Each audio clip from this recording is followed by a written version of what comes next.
आज की इस वीडियो में मैं आपसे डिस्कस करने वाला हूँ रिसेप्टर्स, टाइप्स और उसका सेंसिटिविटी ऑफ द रिसेप्टर्स क्या होती है, ये सारी चीज़ें डिस्कस करेंगे। उससे पहले एक छोटा सा टॉपिक रहता है क्लीयरेंस। ये आपको बता दूँ क्लीयरेंस क्या होती है। क्लीयरेंस का मतलब होता है removal of the hormones from the plasma. कोई भी हार्मोन है, ml ऑफ द प्लाज्मा जो उससे क्लियर हो रहा है उसको इसकी क्लीयरेंस कहते हैं। क्योंकि एक हार्मोन है जो प्लाज्मा के अंदर मौजूद है, उसकी कंसंट्रेशन दो चीज़ों पर डिपेंड करती है। एक होता है रेट ऑफ सिक्रीशन और दूसरा होता है रेट ऑफ रिमूवल। तो रेट ऑफ रिमूवल का ही दूसरा नाम है मेटाबॉलिक क्लीयरेंस। अब इसमें कोई इतनी खास इंपॉर्टेंट चीज़ नहीं है। इंपॉर्टेंट बात ये है कि फार्मूला ऑफ द क्लीयरेंस क्या होता है, आपने याद रखना है। इसके लिए दो चीज़ें चाहिए होती हैं। एक होता है rate of disappearance from the hormone, ये नॉर्मली होता है इन द नैनोग्राम पर मिनट, और दूसरा होता है प्लाज्मा कंसंट्रेशन। अगर हार्मोन की हमें पता है, ये होती है नैनोग्राम पर ml ऑफ द प्लाज्मा। तो इन दोनों को डिवाइड करके हम क्लीयरेंस निकाल सकते हैं। और अगर एक्सपेरिमेंटली हम हार्मोन की कंसंट्रेशन निकालना चाह रहे हैं तो ये कैसे निकल सकती है कि जिस हार्मोन की कंसंट्रेशन हम फाइंड करना चाह रहे हैं इसका हम एक सोल्यूशन बनाते हैं। उस सोल्यूशन में रेडियो एक्टिव आइसोटॉप्स डाल देते हैं। अब ये रेडियो एक्टिवली टैग्ड सैंपल बन चुका है, इसको इन्फ्यूज़ करेंगे। जब इसको इन्फ्यूज़ करेंगे एक टाइम आएगा कि इसका rate of infusion rate of elimination के बराबर होगा, उस टाइम पे इसकी हम कंसंट्रेशन को मेजर कर सकते हैं। अब क्लीयरेंस के मैकेनिज्म क्या हो सकते हैं कि कैसे कोई हार्मोन जो है प्लाज्मा से रिमूव होता है। दो तीन आपको पता है, बिल्कुल ईजी सी बात है ये कि या तो इसकी डिस्ट्रक्शन हो सकती है टिशू में, ठीक है, या इसको किडनी एक्सक्रीट कर दे, या इसको लिवर मेटाबोलाइज कर दे, या ये टिश्यू में जाके बाइंड हो जाए। हाँ, और इंपॉर्टेंट बात आपने क्लीयरेंस के हवाले से ये याद रखनी है कि वो हार्मोन जिनका मेटाबॉलिज्म, जिनकी डिस्ट्रक्शन जल्दी हो जाती है, उनकी हाफ लाइफ होती है कम, जैसे कि एंजियोटेंसिन 2 और कैटेकोलामिन, उसने यहाँ पे एग्जांपल दी हुई है। जबकि वो हार्मोन जो प्लाज्मा प्रोटीन से बाइंड करता है, जैसे कि थायराइड हार्मोन है, स्टीरॉयड हार्मोन है, इनकी हाफ लाइफ ज़्यादा होती हैं। यहाँ पे उसने दिखाया गया कि स्टीरॉयड हार्मोन सर्कुलेशन में इनकी रेंज होती है 20 से 100 मिनट तक होती है, जबकि कैटेकोलामिन की सेकंड्स में होती है। तो ये इंपॉर्टेंट बातें आपने क्लीयरेंस के हवाले से याद रखनी है। अच्छा जी, अब डिस्कस कर लेते हैं हार्मोन का mechanism of action and receptors. ये बहुत ही important examination point of view से एक टॉपिक है। रिसेप्टर्स की टाइप, मैकेनिज्म ऑफ एक्शन आपसे बहुत पूछा जाएगा, ये आपने अच्छे से याद रखना है। अब होता क्या है कि हमें पता है कि जब कोई भी हार्मोन एक ब्लड स्ट्रीम में एक बार रिलीज़ हो गया, लेट्स सपोज ये ब्लड स्ट्रीम है, इसमें कोई भी हार्मोन रिलीज़ होता है, ट्रैवल करता हुआ आता है, तो वो आके अपने एक पार्टिकुलर टारगेट पे ही एक्ट करता है। मैंने आपको पहली वीडियो में भी बताया था कि हार्मोन स्पेसिफिक टारगेट्स पे एक्ट करते हैं, सारी जगह पे क्यों एक्ट नहीं कर सकता, ऑल टिश्यूज़ पे बॉडी के एक स्पेसिफिक टारगेट पे ही क्यों एक्ट करता है। उसकी वजह ये होती है कि जो इसका स्पेसिफिक टारगेट सेल है, लेट्स सपोज ये सेल है, इसके ऊपर इसने आके हार्मोन ने बाइंड करना है, ठीक है। इसकी वजह ये होती है कि अपने स्पेसिफिक टारगेट पे इसलिए बाइंड करता है कि इसके स्पेसिफिक टारगेट पर इस हार्मोन के लिए रिसेप्टर्स होते हैं। इसके लिए क्या होते हैं, इसका एक्शन रिसीव करने के लिए क्या होते हैं, रिसेप्टर्स होते हैं, जबकि बाकी जगह पे इसके रिसेप्टर्स नहीं होते। इसी वजह से hormone specific in their action होते हैं, क्योंकि स्पेसिफिक टारगेट पे बाइंड करते हैं और स्पेसिफिक टारगेट पे, उन टारगेट्स पर इस हार्मोन के लिए रिसेप्टर्स होते हैं। अब रिसेप्टर्स होते क्या असल में, इसकी केमिकल नेचर की बात करें तो ये लार्ज प्रोटीन होती हैं। और एक सेल है, लेट्स सपोज की टारगेट सेल है, इस पर किसी हार्मोन ने आके बाइंड करना, तो इस पर कितने रिसेप्टर्स हो सकते हैं। रिसेप्टर्स जो हो सकते हैं ये 2000 से लेकर 1 लाख तक जो है इनका नंबर हो सकता है। और होती क्या, सारी प्रोटीन्स हो सकती हैं। और ये पाए कहाँ पे जा सकते हैं, जैसे लेट्स सपोज ये टारगेट सेल है, इस पर किसी भी हार्मोन ने आके बाइंड करना, तो अब उसका रिसेप्टर कहाँ कहाँ पर हो सकता है ये आपको बताता हूँ। अच्छा, अब लोकेशन के लिहाज से अगर आप बताऊँ आपको, तो रिसेप्टर्स जो है, लेट्स सपोज ये टारगेट सेल है, इसके ऊपर किसी भी हार्मोन ने आके बाइंड करना, तो अब इसके रिसेप्टर्स टारगेट हार्मोन के लिए कहाँ कहाँ पे हो सकते हैं। रिसेप्टर की लोकेशन जो है ये डिपेंड करती है कि आने वाला हार्मोन है उसकी केमिकल नेचर क्या है। अब लेट्स सपोज हमारे पास कोई प्रोटीन हार्मोन है, जैसे कैटेकोलामिन वगैरह में से किसी ने आके अपने टारगेट सेल पे बाइंड करना, तो कैटेकोलामिन क्योंकि प्रोटीन्स हैं और प्रोटीन वाले जो होते हैं पोलर होते हैं, पोलर चीज़ जो है वो सेल मेम्ब्रेन क्रॉस नहीं कर सकती। इसका मतलब फिर क्या होता है कि इनके लिए जो रिसेप्टर्स होंगे वो कहाँ पर होंगे, सेल मेम्ब्रेन पर ही होंगे।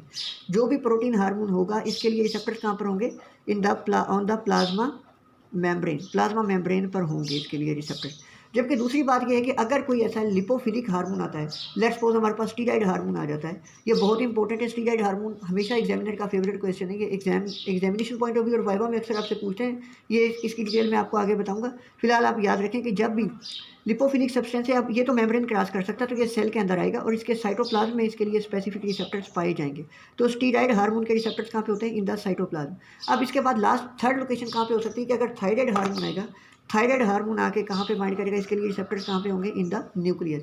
तो प्लाज्मा प्रोटीन, जो प्रोटीन वाला हार्मोन कोई भी होगा प्रोटीन नेचर का, तो उसके रिसेप्टर प्लाज्मा मेम्ब्रेन पे होंगे।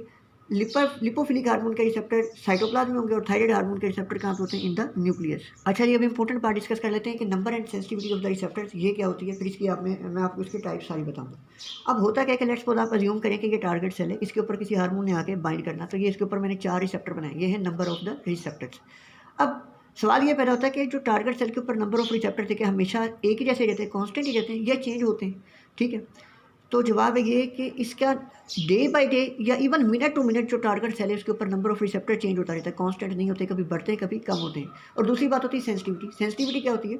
सेंसिटिविटी होती है कि हार्मोन ने आके अपने रिसेप्टर पे बाइंड किया, तो अब इसको रिसेप्टर कैसे रिस्पॉन्ड करते हैं कि केमिकल कैस्केड एक्टिवेट होती है और रिजल्टेंट रिस्पॉन्स आता है। तो इसका मतलब क्या है कि रिसेप्टर जो है सेंसिटिव है हार्मोन के।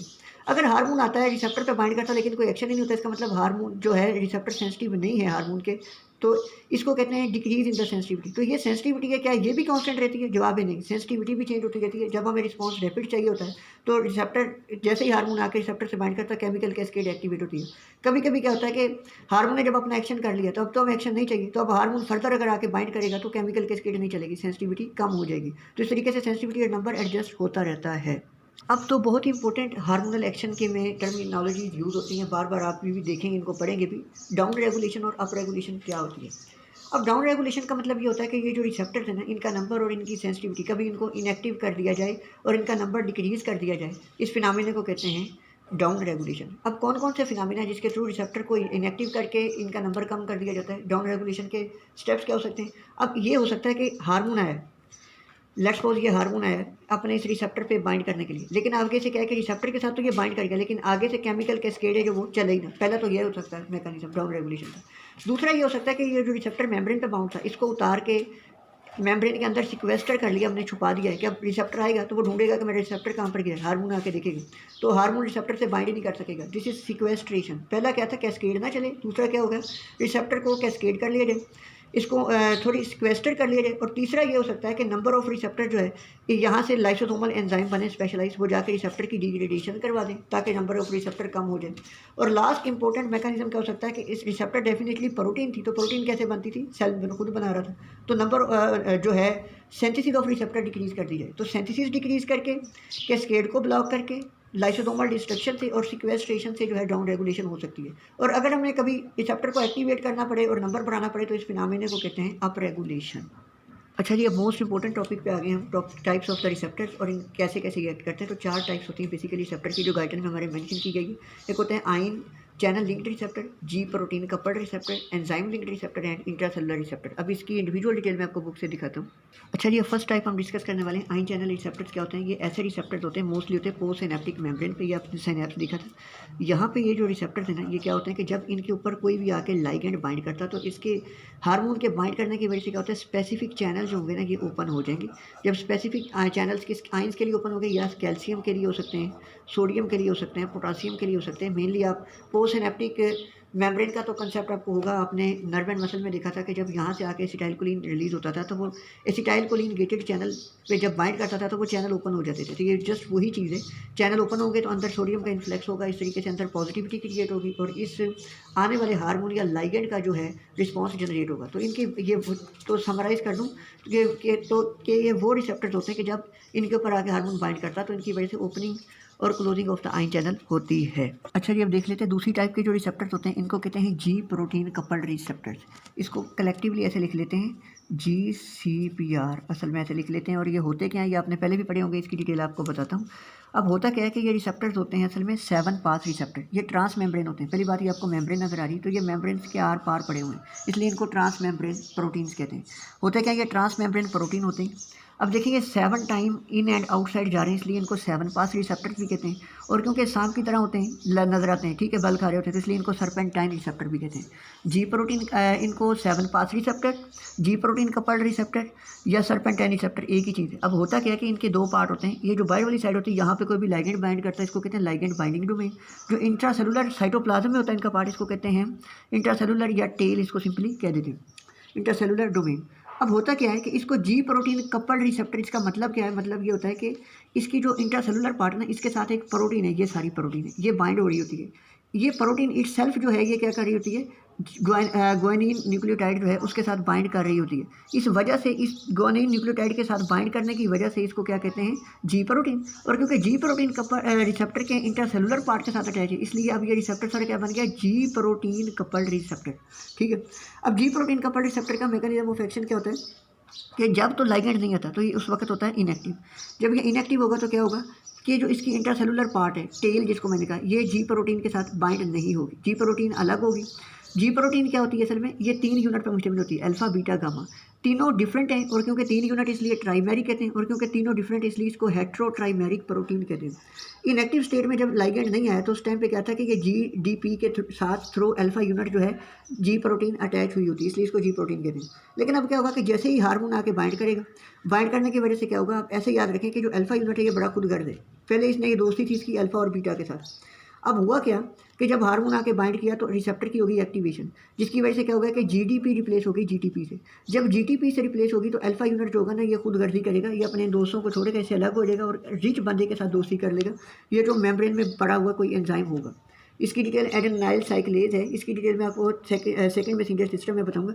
जब ये उसके साथ बाइंड करेगा तो क्या होगा कि ये जो कम्प्लेक्स था प्राइमरी कम्प्लेक्स, ये ब्रेक हो जाएगा, बीटा गैमा यूनिट अलग हो जाएगी, अल्फा यूनिट अलग हो जाएगा, और इटसेल्फ किसके साथ अटैच होगा, GTP के साथ। जब ये GTP के साथ अटैच होगा तो ये खुद एक्टिव होगा, ये बीटा गामा से अलग होगा, खुदगर्जी करेगा, और रिच कोई भी चीज़ है उसके साथ जाके ये दोस्ती करेगा। और यहाँ पे ये जो रिच चीज़ है ये आपने क्या याद रखनी है कि ये सेल मेम्ब्रेन में पड़ा कोई भी एंजाइम हो सकता है, फास्फोलाइपेज हो सकता है, ये एडेनालाइल साइक्लेज हो सकता है। इसकी डिटेल मैं आपको सेकंड मैसेंजर सिस्टम में बताऊंगा। तो जब ये इसके साथ जाके एंजाइम के साथ बाइंड करेगा तो ये एंजाइम एक्टिवेट होगा और केमिकल कैस्केड चलेगी, जिसकी वजह से क्या होगा, ओपनिंग ऑफ द चैनल्स हो सकती है, एंजाइम एक्टिवेशन हो सकती है, ट्रांसक्रिप्शन बढ़ सकती है, सेलुलर रिस्पॉन्सेज आ जाएंगे। तो अब बताता हूँ आपको कि इनएक्टिवेशन, ये तो थी मैंने बताया आपको एक्टिवेशन। अब जब क्या होगा कि जब ये हार्मोन अपना एक्शन परफॉर्म कर चुकेगा, जब ये रिमूव हो जाएगा तो क्या होगा कि अल्फा यूनिट जो है अपने आप को इनएक्टिव करेगा, GTP के साथ अटैच थी, ये इससे रिमूव होगी। जब ये इससे रिमूव होगी तो ये इस एंजाइम मेम्ब्रेन में जिसके साथ अटैच था इससे भी डिटैच होगा, और दोबारा अपने जो दोस्त जिसको मैंने आपको बताया था कि पुअर बेचारे थे बीटा और गैमा, इनके साथ दोबारा आके जुड़ जाएगा। ये दोबारा alpha beta gamma inactive heterotrimeric complex attach बन जाएगा जो GDP के साथ अटैच होगा, और ये जो है रिसेप्टर के इंटरसेलुलर पार्ट से भी अलग हो जाएगा। तो इस तरीके से इसकी हो जाती है इनएक्टिवेशन। ये तो था कि जब ये जो स्टिमुलेटरी जी प्रोटीन थी इसके साथ बाइंड किया था। अगर ये इनहिबिटरी जी प्रोटीन होता तो इसकी वजह से इफेक्ट क्या होना था, इसके उल्टा आना था कि जब ये एंजाइम एक्टिव होने की बजाय इनहिबिट हो जाता और सारे रिस्पॉन्सेज क्या हो जाते, स्लो डाउन हो जाते।